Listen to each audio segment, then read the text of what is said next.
Hein, Valérie, parce que c'est quand même un vrai casse-tête chinois. Il Oui. faut vraiment tout lire. Il faut tout lire et c'est vrai que c'est à y perdre son latin parce que tout ce qui est produits chimiques, formulation, etc., je veux dire, les gens ne sont pas habitués à ce genre de choses, donc ils lisent les étiquettes mais sans forcément comprendre de quoi il s'agit. Alors, dans la salle de bain, on va retrouver les savons, les gels douche, les shampoings. Finalement, il n'y en a pas beaucoup qui ont grâce à vos yeux. Hein. Pour ainsi dire, aucun. Voilà, Malheureusement. comme ça c'est dit. Et c'est vrai que le problème, c'est que pour le coup, ça touche tout le monde. Parce que si on prend une famille dans son ensemble, ça va être aussi bien les enfants que les parents. Et il ne faut jamais oublier que la peau, c'est quelque chose de perméable. Donc tout ce que l'on met sur la peau va rentrer dans la peau. Et bien sûr, on sait très bien que c'est en lien aussi avec la circulation sanguine qui se trouve juste en dessous. Donc en dehors du fait de ce qui va effectivement stagner dans la peau, ce qui est déjà pas mal parce que ça peut provoquer des allergies, des réactions, etc. Il ne faut pas oublier qu'il y a effectivement tout ce qui va rentrer dans le sang, aller ensuite dans le foie, qui est le véritable centre de tri de l'organisme. Donc on va stocker pas mal de métaux lourds, autres produits chimiques, etc., dont on ne sait que faire. Et ensuite, tout ça va en partie repartir dans l'organisme et ça va se stocker dans d'autres organes, dans des tissus, etc., et provoquer des dégâts. On va parler aussi des crèmes, des maquillants, des lotions, où il y a des tensioactifs. Oui, les tensioactifs. Alors les tensioactifs... A priori, on ne pourrait pas faire sans parce que c'est ce qui permet de mélanger par exemple de l'eau avec de l'huile. Oui. Mais pourtant, on voit que dans des très très vieilles formules, il y a moyen de faire par exemple un savon de Marseille ou un savon d'Alep. Mais un vrai savon de Marseille. Mais un vrai, mais oui. Qui a estampillé.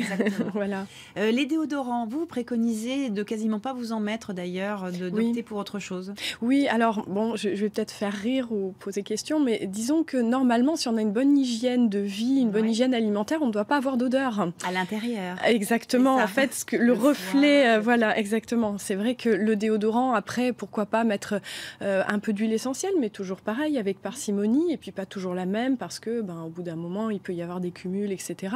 Mais il faut faire très attention à ça. On va retrouver de l'aluminium, etc. dans les formules classiques, et on sait très bien que c'est neurotoxique. Les perturbateurs endocriniens c'est une catastrophe. Ça, on en trouve vraiment dans tous les produits. Et c'est vrai que c'est quelque chose contre lequel je me bats au quotidien dans mon métier parce que je vois beaucoup de jeunes femmes, jeunes filles, alors moins les hommes, mais avec beaucoup de problématiques hormonales. Et on peut se poser effectivement la question du bébé jusqu'à la jeune fille, tout ce qui est utilisé et qui contient des perturbateurs endocriniens, donc des perturbateurs hormonaux. On va même pas parler des lingettes aujourd'hui. Le maquillage. Alors le maquillage, c'est une catastrophe aussi. Oui, tout à fait, parce que dans le maquillage, on va trouver du dioxyde de titane, de l'oxyde de fer, etc. Bon, le dioxyde de titane, on sait très bien maintenant que c'est un produit cancérigène. C'est ça. Donc voilà, on va retrouver aussi, pas que dans le maquillage, dans l'alimentation, dans le dentifrice. Tiens, on n'a pas parlé des dentifrices. C'est ça, il y a aussi ça. Alors... On va parler aussi des produits coiffants et colorants, donc mesdames et aussi messieurs qui faites des teintures. Oui. Alors c'est vrai qu'on en parle avec le sourire, mais en vérité c'est un sujet qui est dramatique.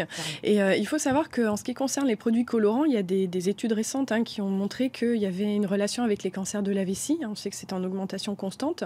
Donc les fumeurs, oui, mais aussi les produits colorants pour les femmes. Et on retrouve des nanoparticules de produits colorants sur les cordons ombilicaux de bébés. Donc autant dire aussi dans le bébé. Je ne pense pas que ça s'arrête au cordon ombilical. Stan est en train de se défigurer à côté de vous et je pense chez vous. Il faut dire ces choses-là. Ça, c'est quand même très important. On va quand même vous donner quelques astuces, quelques marques aussi qui vont pouvoir vous aider à renouveler votre stock de maquillage et shampoing et gel en tout genre. Qu'est-ce que vous proposez? Alors, ce que je propose, même si c'est en bio, faites attention quand même aux compositions, parce que même là, ce ne sont pas forcément des produits safe, mais on va trouver, comme je vous disais, des produits très peu transformés. On va trouver en maquillage, par exemple, couleur caramel, Zao, qui sont des produits plutôt safe. Moi, j'ai du couleur caramel. Voilà. Par exemple, après, on peut trouver, si je peux citer encore, des produits comme Velleda ou Dr Rochka, qui sont assez safe. Mais je pense que c'est important d'en parler. Après, j'espère ne pas m'attirer les foudres des industriels, mais il faudrait quand même être un peu chacun prenne ses responsabilités. Voilà, être un petit peu plus conscient de ce qu'on se met dessus et des dangers que ça représente. Moi, c'est plutôt dans l'idée de prévenir les gens que oui, attention, il y a des choses qui sont dangereuses et qui sont à portée de main. Et puis c'est l'occasion en même temps entre copines ou entre copains de faire soi-même. De toute façon, il y a de plus en plus de livres qui sortent sur la question. Oui. Et nous, on va vous donner le lien de l'UFC Que Choisir, ce qui vous permettra de retrouver la liste mise à jour de tous ces produits qui ne sont pas bons pour votre santé. Et on peut dire que l'UFC Que Choisir, c'est de quoi il parle. Merci beaucoup pour toutes ces bonnes informations. On aurait pu encore en parler pendant des heures.